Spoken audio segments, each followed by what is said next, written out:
Bonjour à tous. On entend souvent que pour épargner, il faut forcément un gros salaire. C'est une idée qui a la vie dure, hein. Eh bien, aujourd'hui, on va voir que c'est faux. On va décortiquer ça ensemble et prouver que mettre de l'argent de côté, même avec un budget serré, c'est tout à fait possible. Et ça peut même devenir une habitude plutôt sympa et gratifiante. Cette phrase, elle fait écho chez beaucoup de monde, j'imagine.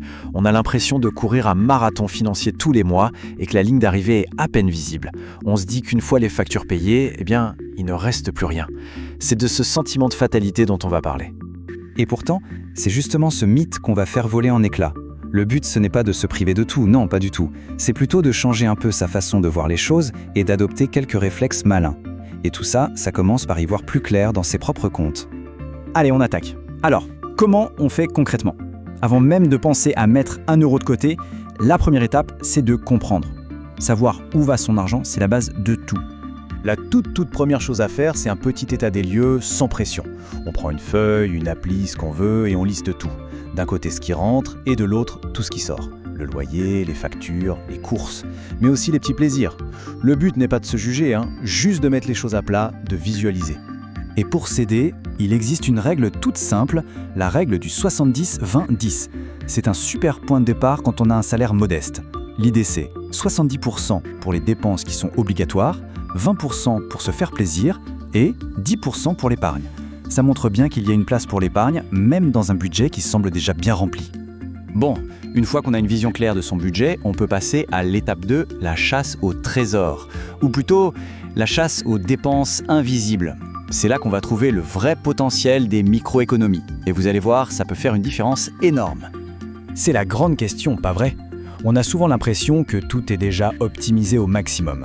Et pourtant, une partie de notre budget s'évapore littéralement dans des petites dépenses qu'on ne calcule même plus. Alors, où est-ce qu'on cherche? Pensez-y, les abonnements à des services qu'on n'utilise plus, la salle de sport où on ne met plus les pieds, les frais bancaires qu'on pourrait peut-être négocier, ou même le gaspillage alimentaire à la maison. En fait, chaque ligne de cette liste, c'est une petite pépite d'économie potentielle. Pour que ce soit bien concret, regardez cet exemple tout bête. Le petit café à 2 euros chaque matin avant d'aller au boulot. Ça paraît anodin, non? Eh bien, à la fin de l'année, ça représente presque 500 euros. 500 euros! Imaginez un peu tout ce qu'on peut faire avec ça. C'est la preuve que les plus petites habitudes ont souvent les plus grandes conséquences sur nos finances. Ok, maintenant qu'on a trouvé des pistes pour libérer un peu d'argent, comment on fait pour être sûr de bien le mettre de côté? La solution la plus simple, et de loin la plus efficace, c'est de ne plus avoir à y penser. Bref, on met le tout en pilote automatique. Et pour ça, il y a un concept génial, qui change tout mentalement. Se payer en premier. L'idée, c'est de complètement inverser la logique habituelle. Au lieu d'épargner ce qui reste, s'il reste quelque chose à la fin du mois, on va traiter son épargne comme la facture numéro 1, la plus importante de toutes. C'est une priorité, pas ce qui vient après tout le reste. En pratique, c'est super simple. Le jour où le salaire tombe sur le compte, hop, une somme qu'on a définie à l'avance part directement sur un compte épargne. Et ensuite, on vit le reste du mois avec ce qui est disponible sur le compte courant, on s'adapte à ce qu'il y a et pas l'inverse. C'est un petit changement qui fait toute la différence. Le plus simple pour appliquer ce principe, c'est de mettre en place un virement automatique. On le programme une bonne fois pour toutes et c'est fini, on n'y pense plus. Et franchement, peu importe le montant au début, même si c'est 20 euros par mois, c'est un début. L'important c'est de créer l'habitude, c'est la régularité qui compte. Et c'est là que ça devient vraiment intéressant. Parce qu'en combinant les microéconomies et l'automatisation, on commence à voir son épargne non seulement naître, mais surtout grandir. Et ça, c'est hyper motivant. Ce tableau, il est incroyable. Prenez l'exemple de 50 euros par mois. Ça peut sembler peu, mais regardez bien. Au bout de 5 ans, ça fait déjà 3 000 euros. Et après 10 ans, on est à 6 000 euros. Et attention, ça, c'est sans même prendre en compte les intérêts que cet argent peut générer. On va s'arrêter sur ce chiffre une seconde. 6 000 euros. C'est concret, c'est tangible. C'est le résultat d'un tout petit effort, mais répété encore et encore. 6 000 euros, ça peut être un super voyage, un apport pour un projet ou tout simplement un matelas de sécurité qui change la vie en cas de coup dur. Et tout ça, ça a commencé avec une simple décision prise chaque mois. Et si on regarde encore plus loin, il y a un autre phénomène qui entre en jeu, la magie des intérêts composés. En gros, c'est l'effet boule de neige. L'argent épargné génère des intérêts qui eux-mêmes vont générer d'autres intérêts. C'est un cercle vertueux. Avec un rendement moyen, ces mêmes 50 euros par mois peuvent se transformer en plus de 60 000 euros en 30 ans. C'est juste énorme. Bon, tout ça c'est bien beau, mais on peut avoir l'impression que c'est un peu théorique. Alors, voyons des méthodes très concrètes, des petits trucs pour se lancer et passer de l'idée à l'action.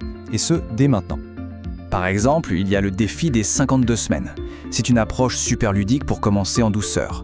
Le principe est simple. La première semaine, on met 1 euro de côté. La deuxième semaine, 2 euros. La troisième, 3 euros, et ainsi de suite. Ça monte tout doucement.